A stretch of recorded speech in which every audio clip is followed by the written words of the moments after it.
Fala, apaixonáticos, apaixonáticas e demais cinespectadores. Então hoje vamos conversar sobre o filme que é possivelmente o favorito de Edward Snowden. Afinal, ele trata com algo que o Snowden conhece muito bem, que é o vazamento de segredos de um governo.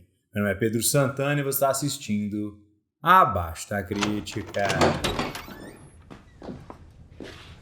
Catherine Gunn? Não, eu sou o Jô Soares, sua... Bom, apaixonáticos, então hoje vamos conversar um pouco sobre segredos oficiais ou Official Secrets, mais um filme de Gavin Hood, que dirigiu o excelente filme Eye in the Sky, inclusive fica a recomendação se vocês ainda não viram, e agora ele dirige um filme estrelando Keira Knightley, Matt Smith e também Ray Fiennes. Então, Segredos Oficiais acompanha a história de uma trabalhadora da NHCS, eu acho que é o nome da agência, talvez esteja errado, mas enfim, é uma agência britânica de espionagem que basicamente tem como trabalho principal ouvir ligações telefônicas de várias pessoas importantes de países ao longo do mundo e utilizar isso como aí um meio de defender a pátria da Inglaterra e de possíveis invasões, ataques terroristas e outras coisas. Mas aqui, em 2004, a gente teve uma interação um pouquinho diferente em que essa funcionária se sentiu desconfortável em talvez pegar elemento de chantagem para mudar uma votação na ONU em favor dos Estados Unidos e também da Inglaterra para que o Iraque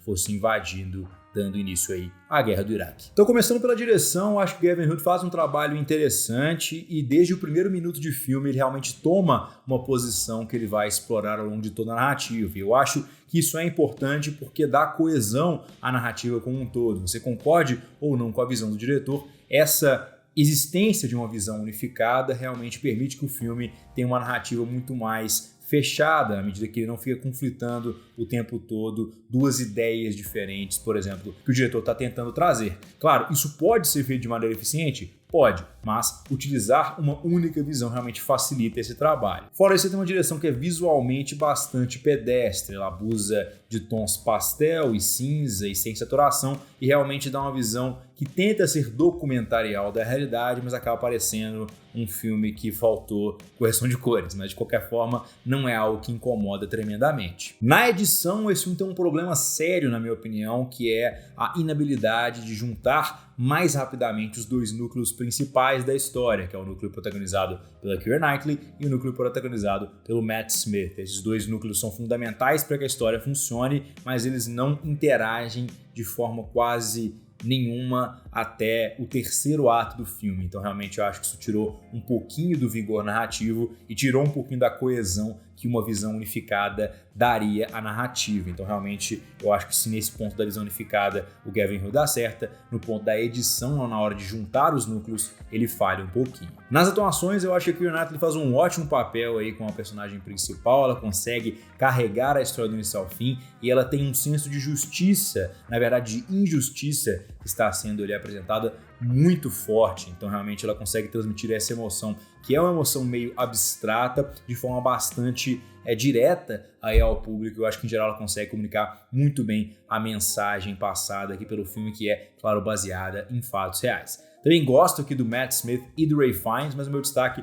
maior nesse caso vai para o Matt Smith, com um personagem coadjuvante que é um pouquinho mais relevante na narrativa, mas também porque aqui ele consegue me mostrar um alcance que eu não havia visto anteriormente desse ator. Obviamente eu só o conhecia de Doctor Who, nunca vi The Crown, mas as pessoas me falam que ele está bem lá como o Príncipe Philip. De qualquer forma, aqui ele faz um papel um pouquinho mais sisudo, um pouquinho mais sóbrio, mais revoltado, então acho que aqui ele consegue se conduzir muito bem. Finalmente, o roteiro desse filme é bastante fechadinho, ele tem uma história interessante, apesar dele começar um pouquinho devagar. Isso não é necessariamente um problema, porque ajuda a construir a tensão na medida que o filme utiliza-se do recurso do in medias res, ou seja, ele começa com uma cena de um ponto futuro do filme para depois voltar ao início da narrativa até que chegássemos àquela cena novamente. Eu acho que esse recurso é muito comum e ele é muito comum porque ele é muito eficiente na hora de você dar aí o suspense ao seu filme, o ponto principal de tensão e também a maior oportunidade para subverter